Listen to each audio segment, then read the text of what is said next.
So I was watching this and I just could not figure out, why did this seem like such a weird exchange? Why does Judge Whitaker say certain things like whomever authored this, and questions whether or not ADA Love actually authored this motion, and then proceeds to excoriate her over all the mistakes and errors that they have in the motion? And I think it's because Adriane Love might have got caught a form of AI to write this motion, a legal AI, if you will. I'm not 100% certain, but just listen again to how Judge Whitaker and Adriane Love have their exchange, and listen to what she says at the very end. All right. The state has a motion to compel defendants' compliance with the reciprocal discovery obligations and to exclude evidence intentionally withheld and not timely disclosed. And I had via email asked specifically as to the authorship of this particular motion, and to have whomever authored this motion be present in court. The response I got back was Ms. Love saying, "I will be present." Does that mean, Ms. Love, that you are the author of this motion? Yes, Judge. Okay. So I have some problems with some of the representations made in this motion. Specifically on page 3, the citation to U.S. versus Young, and then to U.S. versus Waddell. And then the statement, quote, "A defendant has a duty," underlined, "to disclose prior to trial and an ongoing duty to timely disclose," in bold, any evidence he intends to use as both impeachment evidence and as substantive evidence of innocence. See id, meaning see the above two cases, Waddell and Young. I've read both of those cases.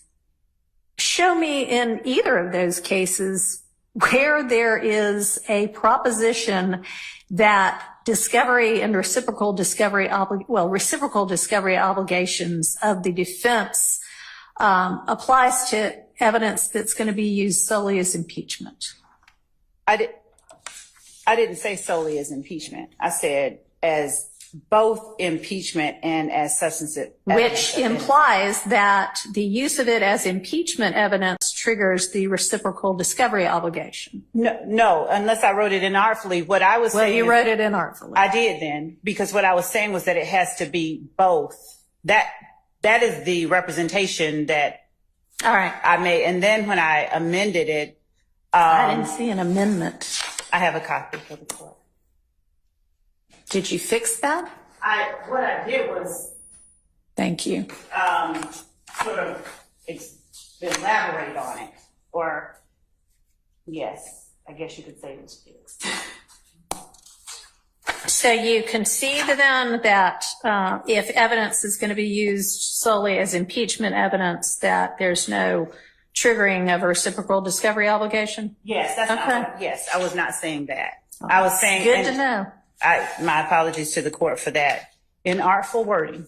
Okay. And what I said in the amendment, Your Honor, was. Did you email the amendment to my chambers? I did. Okay. Yesterday. Yesterday. Okay. Yes, well, that may be why I hadn't seen it, although I've been looking at y'all's stuff nonstop. Yes. Okay. It's in front of me now. So what our position is, Your Honor, as I state on page 3 of the amendment, is outlining what Georgia's statutory requirements are. Of course, the court is aware of what OCGA 1716 4C1 requires. And then I go down to subsection C on that same page where I cite Aggie versus the state 311 Georgia 340 at 343, and go on to say Georgia's discovery law does not explicitly apply 1716 4C to evidence used simply for the purpose of impeachment. okay. And then I say it unquestionably applies to that second intended purpose, use as substantive evidence. And then in Section D, Your Honor, I cite two relevant similar federal laws, pointing out that federal law requires the defense to provide the government with materials that are within the defendant's possession, custody, or control. Possession, custody, or control. My apologies. Where the defendant intends to use the item in the defendant's case in chief at trial. And that's Federal Rules of Criminal Procedure 16B1 alpha. All right. So it can be used in the state's case in chief and maybe be impeachment evidence, maybe be substantive evidence, maybe be both. It's not where in the trial it comes in that matters. It's whether it's used and intended for use as substantive evidence or not. Yes. Okay. So as long as we're all on the same page with that, and I actually do think that to the extent anybody might want to take a closer look at what those distinctions are, I think it's Waddell, Yes. where the court actually says, hey, you know what, these can be tricky, these can be dicey. Here's what it means. Here's the difference between the two. So I would recommend for everybody's reading pleasure the court's exposition of that issue in the Waddell case. And in this amendment, I did correct the Waddell site. Okay. All right. So we'll follow that law as well. The legal analysis is wrong. There is no distinction in Georgia on substantive or impeachment. What you were told is wrong. And this lawyer knows it because she sat here in court and I did the same thing without being tempered. All right. That's 4 times. Thank you for clarifying that. Do you have any Georgia law that represents what you have asserted in your motion and amended motion? Your Honor, that's just it. I have been clear in my amended motion, and Which to the I extent that just it got wasn't. a copy of.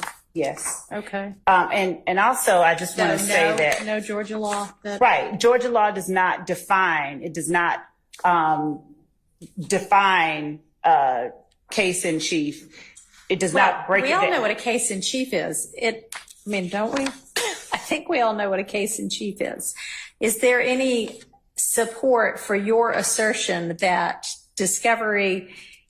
reciprocal discovery is required based on the concept of substantive evidence? Your Honor, what I have said and what I maintain is that, one, there is an absence, and I'll point the court to 3 different cases, Harris versus the state, 314, Georgia 238 as one. And these are just instances. 238? What did you say? Yes. Okay. What are the other two, and what are they going to represent? 307 Georgia 171, which is the 2019 Green case that Mr. Steele cited for the court, and 146 Georgia App 423, which is Phillips versus the state. And when is that from? I'm sorry. What year? Just 1 second, Your Honor. That's a 78 case. Okay, so that one's not relevant at all. Old case.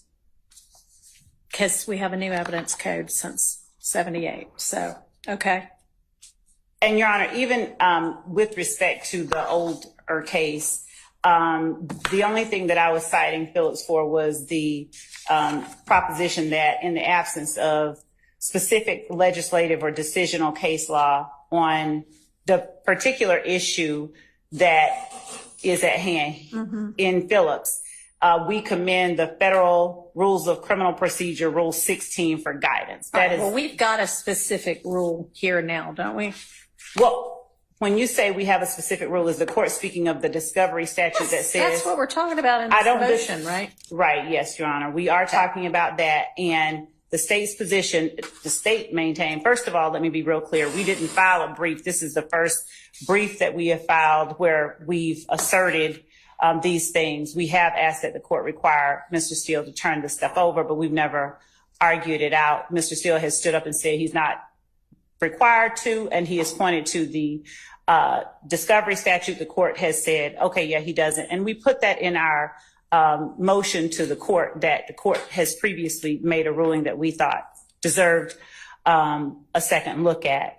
Defendant Williams has adopted as his witnesses all the state's witnesses in the witness list that he filed. And so, Your Honor, when we assert based on Waddell, and Waddell also speaks about work product, and it makes this distinction between factual history and work product and what the state or is and is not entitled. The state stands on its assertion regarding what the requirements are because of the fact that I understand the court's position that there is no misunderstanding about what case in chief means in Georgia. But as there was this expounding on its meaning in Waddell, I think it's important to recognize that there's not been a similar sort of expounding in Georgia. And we can all presume or take for granted that it just means when the defendant is putting up his particular case. Right. Okay. So do you have any case law in Georgia that supports the position you took in your motion that reciprocal discovery requirements are triggered based on whether you're presenting something as substantive evidence? That's my question to you. Your Honor, the only what we have in support of the motion is cited in the amendment and in the motion itself. We have not ever presented or represented to the court that there was a Georgia case that addressed this issue. And the conclusion that is asserted in the state's filings are the result of the fact that, one, from our position, it's not addressed directly, that, what case in chief specifically. So you are telling me that when our discovery statute says that the defendant is to produce or permit inspection and copying of whatever it is that they're in possession or control of, which the defendant intends to introduce as evidence in the defense case in chief or rebuttal at the trial, you think that there's some kind of lack of clarity about what that means? Is that what you're representing to the court? Your Honor, I'm representing that was the position that was taken.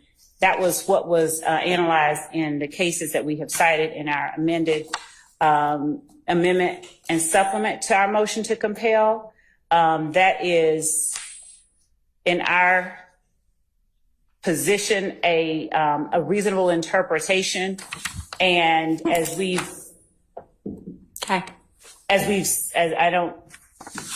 said in our filing, Your Honor, there was the requirement in Waddell that anything that was within the defendant's possession, custody, or control, where the defendant intended to use the item in the defendant's case in chief, that be turned over.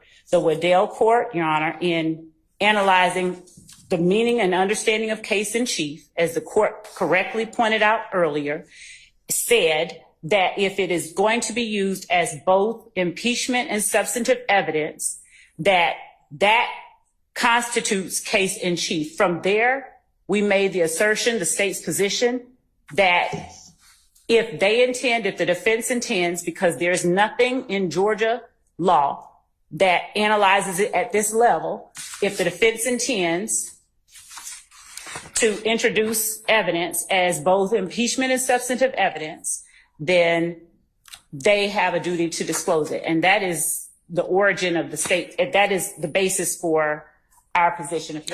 And have you heard Mr. Steele argue 2 or 3 times before That's not at all what Georgia law means?